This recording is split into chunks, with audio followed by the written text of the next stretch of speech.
అన్న నమస్తే అన్న. నమస్తే అన్న, హర్ష సాయి గారు రీసెంట్గా ఒక ఇంటర్వ్యూలోనే బెట్టింగ్ యాప్స్ మీద మాట్లాడారు కదా, దాని గురించి ఏమంటారు? హర్ష సాయి కానీ ఫస్ట్ లోపలే వాళ్ళు తెంగలేవా, ఎందుకంటే పోరాలనే స్టూడెంట్స్ పాకెట్ మనీ అంతా వేసుకొని వానికి ఫాలో అప్ చేయండి, దీన్ని ఇది చేయండి అని చెప్పి రెచ్చగొట్టి పిల్లల డబ్బులంతా ఖరాబ్ చేస్తున్నాడు.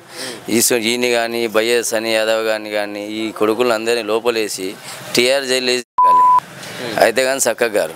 దానివల్ల ఏంటంటే ప్రతి ఒక్క స్టూడెంట్స్ ఖరాబ్ అవుతున్నారు.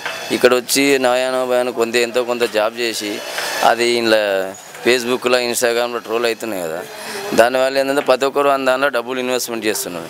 వాడేమో బయట పోయి షో చేస్తుండే, ఐఫోన్లు ఇస్తాము, ఆపదలను వాళ్ళు కాపాడుతాము, అది చేస్తుండే అనమాట. అంటే ఇంటర్వ్యూలో చెప్పింది ఏంటంటే గవర్నమెంట్ బ్యాన్ చేయలేదని నేను చేయడంలో తప్పింది అన్నారు కదా, దాని గురించి ఏమంటారు? వాడేవాడు అన్న చేయడానికి, అది గవర్నమెంట్ చేయాలి, వాడేవాడు చేయడానికి గవర్నమెంట్ చేయాలి. గవర్నమెంట్ కంటే ఒక రూల్స్ ఉంటుంది, ఎవడన్నా అడగడానికి పది వాడిని ఎవడు అడుగుతాడు చెప్పి, ఇప్పుడు తీసుకొని జైలు వేయడం తప్ప ఏముంటుంది చెప్పు.